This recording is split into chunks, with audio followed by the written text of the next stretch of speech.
वाह वाह, वैसे तो आपका सभी खाना अच्छा होता है, लेकिन आज का ब्रेकफास्ट कुछ ज़्यादा ही अच्छा है। कुछ स्पेशल मसाला वसाला डाले क्या? नहीं तो जैसे बनाती हूँ वैसे ही तो बनाया। ओह, अच्छा, ठीक है। क्या पता, मुझे लगा आज स्पेशली कुछ किया होंगे। एनीवे, मैं निकलता हूँ तब। हाँ बेटा, अच्छे से जाना। इसके बाद प्रतीक अपना हाथ धो के स्कूल जाने के लिए आगे बढ़ा ही था कि तभी उसकी मम्मी बोलते हैं, अच्छा बेटा, आज थोड़ा संभल के रहना, ठीक है? क्यों, क्या बात है? ओह, वो तुम्हारे पापा बोल रहे थे। अच्छा, मैं अभी पापा से मिल के आता हूँ। मत जाओ बेटा, तुम्हें देख के शायद वो नाराज हो जाएंगे। कुछ नहीं होगा, मैं बस अभी आया। ये बोल के प्रतीक अपने पापा से मिलने चला जाता है, जो कि उनके रूम के अंदर थे। आज मिस्टर राघव आहूजा घर में रह के ही सारे काम करने का सोचे थे। पापा के पास जाके प्रतीक उनसे पूछता है, क्यों पापा, क्यों क्यों आप मेरे साथ ठीक से पेश नहीं आते? मैं जानता हूँ कि आप मुझसे बहुत प्यार करते हैं, फिर भी क्यों क्यों आप ऐसे हैं? क्यों आप खुद ही मुझे नहीं बोलते कि आज एक प्रॉब्लम है, इसीलिए मुझे संभाल के रहना है? ये सुनने के बाद राघव आहूजा गुस्से में बोल उठते हैं, जानवी, जानवी, इसे यहाँ से जाने के लिए कहो अभी। मैं दोबारा नहीं बोलूंगा। प्रतीक बेटा, तुम चले आओ, प्लीज प्लीज आ जाओ। प्रतीक फिर और कुछ नहीं कह के वहां से चला आता है। वो अच्छे से अपने पापा को देख रहा था। उसको ऐसा लग रहा था कि उसके पापा गुस्से में नहीं थे, बल्कि अपने अंदर छुपे एक अनजान डर को वो गुस्सा होने का दिखावा करके छुपाने जा रहे थे। इसके बाद वो गोविंद काका के साथ गाड़ी में स्कूल के लिए निकल जाता है। गोविंद काका के ड्रॉप करने के बाद जब वो स्कूल गेट में घुसने ही वाला होता है कि तभी एक लड़का उसका रास्ता रोक देता है। प्रतीक उसको नहीं पहचान पा रहा था, इसीलिए वो उससे पूछता है, क्या मैं तुम्हें जानता हूँ? मैंने कब कहा कि तुम मुझे जानते हो? तो फिर मेरे रास्ता क्यों रोका तुमने? हाँ, ये हुई ना सही सवाल। तो इस सवाल का जवाब है, जरा उधर चलो, मैं बोलता हूँ। फिर वो लड़का प्रतीक को एक साइड में ले आता है। फिर वो कहता है, देखो प्रतीक, मैं जानता हूं कि तुम कैन मैन हो। प्रतीक ये सुन के शॉक हो जाता है, लेकिन वो अपना एक्सप्रेशन नॉर्मली रखता है। क्या मैं और कैन मैन, क्या बात कर रहे हो तुम? देखो, अभी बहस करने का वक्त नहीं है। ये रखो, इसमें भुलाने का दवाई है, और ये तुम्हारे लिए मास्क, ताकि तुम पर इस दवाई का असर ना हो। वो लड़का प्रतीक को एक स्मोक ग्रेनेड और एक मास्क देता है। मुझे अभी कुछ समझ में नहीं आ रहा। तुम पहले ये बताओ कि तुम हो कौन? बताता हूँ, लेकिन उससे पहले तुम मेरा बात ध्यान से सुनो। प्रतीक फिर ध्यान से उस लड़का का बात सुनने लगता है।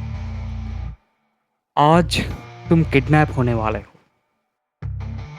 क्या?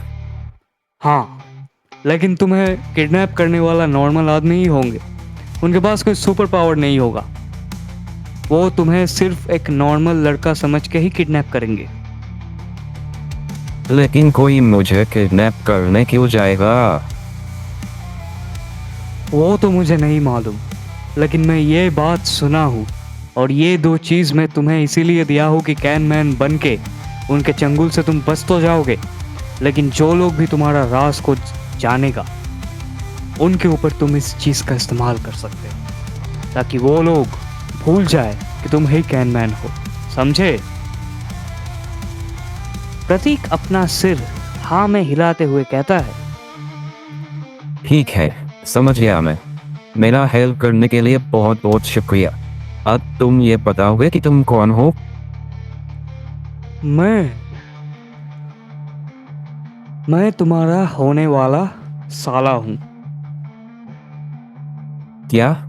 मेरा होने वाला साला? जी हाँ जीजा जी, अब बाकी का बात आपको टाइम के साथ पता चल ही जाएगा।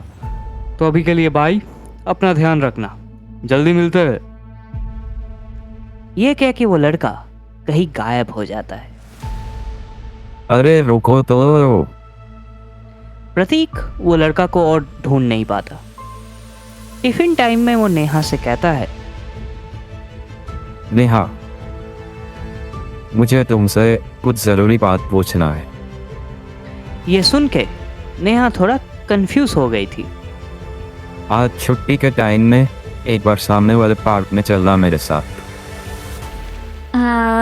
ठीक है। फिर शाम को स्कूल छुट्टी होने का बेल बजता है। प्रतीक और नेहा स्कूल के सामने वाले पार्क में पहुंचता है। गोविंद काका को प्रतीक ने स्कूल से निकलने के बाद ही बोल दिया था कि आज वो थोड़ा देर बाद घर लौटेगा, और इसीलिए गोविंद काका घर चले गए थे। पार्क में आने के बाद प्रतीक सीरियस एक्सप्रेशन के साथ नेहा से पूछता है, नेहा, क्या तुम्हारा कोई भाई है? ये सुन के नेहा को बहुत कुछ याद आ जाता है और वो थोड़ा देर के लिए चुप रहती है। क्या हुआ नेहा? तुम्हारा कोई भाई है या नहीं? प्रतीक को फिर नेहा के आंखों में आंसू का एक झलक दिखता है, जो कि अगले ही पल नेहा पोंछ लेती है। फिर नेहा कहती है नहीं, था मेरा बड़ा भाई। लेकिन तुम ये बात अचानक से क्यों पूछ रहे हो? प्रतीक फिर कुछ बोलने ही वाला था कि तभी एक गाड़ी उन दोनों के सामने आता है और वहां से कुछ लोग बाहर आता है। वो लोग अपने फेस को मास्क से या रुमाल से ढके रखा था, इसीलिए वो उन लोगों के चेहरे को देख पाना मुश्किल हो रहा था।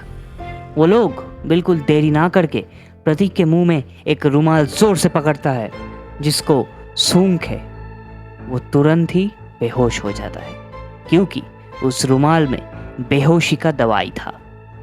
नेहा ये सब देख के उनको रोकने के लिए आगे बढ़ती है, लेकिन एक आदमी उसको धक्का देके दूर फेंक देता है।